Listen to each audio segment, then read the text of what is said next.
Silloin kun sä haluat muutosta, niin kuin usein sut tulee vastalauseita mieleen. Mut hei, se maksaa.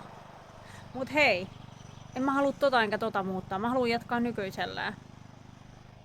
Nämä on kaksi vastalausetta, jotka meiltä tulee tosi usein, kun puhutaan meidän omasta terveydestä.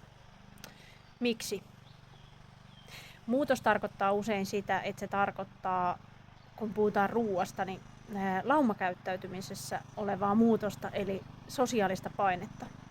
Se vaatii enemmän itsetuntoa, se vaatii enemmän sitä, että sä tiedät, miksi sä haluat just tätä. Koska sähän joudut ympäristölle selittämään, kun sä muutut siinä kuvassa, missä sä olet. Ja mitä tulee taas maksamiseen, niin sielläkin meillä liittyy tosi paljon kysettä sinne laumakäyttäytymiseen. Onko mulla oikeus sijoittaa itseni rahaa, jos sä oot vaikka äiti tai isä? Mitä se muu perhe ajattelee, kun sä sijoitatkin itseesi? Ja sit sä tietysti itse ehkä ajattelet siinä kohtaa, että no mut hei, kun ei oo sitä rahaa. Mutta ainahan meillä on rahaa esimerkiksi. Ainahan meillä on se joku, mikä meille on sen riman alapuolella, johon niin kuin aina pitää riittää. Esimerkiksi sähköön pitää aina riittää rahaa vaikka. Tai ruokaan pitää aina riittää rahaa. Ja meillä on monia asioita, jotka meille on välttämättömiä, joita ilman me ei osaat elää. Mutta sitten kun mennäänkin sinne terveyspuolelle, niin on paljon asioita, mitkä on hyväksyttyjä sijoittaa itseensä tai sijoittaa siinä laumassa tiettyihin asioihin tai perheessä, jos puhutaan näin. Eli siellä usein onkin taustalla paine siitä, että onko mulla oikeus sijoittaa itseeni.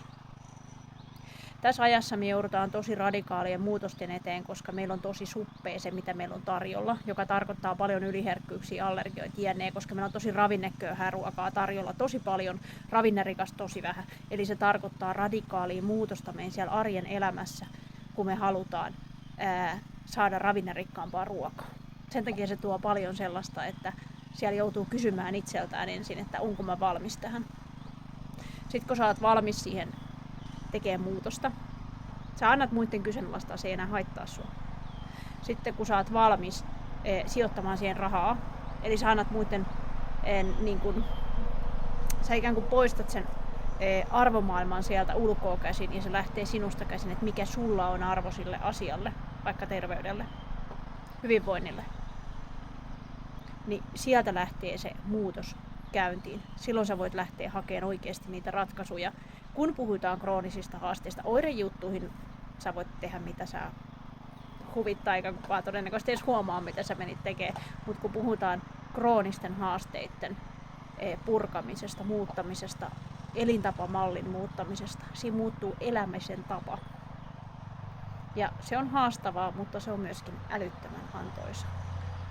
Sä helposti astut levelille, jossa sä et ole itse koskaan ollut, jossa suurin osa sun ympäristöstä ei ole koskaan ollut, koska mehän syödään sitä ruokaa, mitä meidän ympäristössä yleensä syödään. Me liikutaan sillä tavalla, me suhtaudutaan työhön, me suhtaudutaan tavoitteisiimme sillä tavalla, että mikä on se meidän ympäristön luoma normi. Jos me astutaan siitä boksista ulos, se väistämättä tarkoittaa, että sun ympäristö alkaa kysellä sulta, että hei, oot sä tosissas? Onko sä ihan varma, että toi on noin? Ja ne kysyy sen eri tavoilla ja siellä tullaan sen eteen, että se joudut tekemään oikeasti päätöksiä, jolloin se tarvitsee tietoisuutta ja itsevarmuutta. Että sä tiedät, miksi sä teet tämän. Mikä sulle on sun elämässä tärkeää tällä hetkellä. Minkä eteen sä oot oikeasti valmis näkemään sen muutoksen, kynnyksen ja kohtaamaan sen.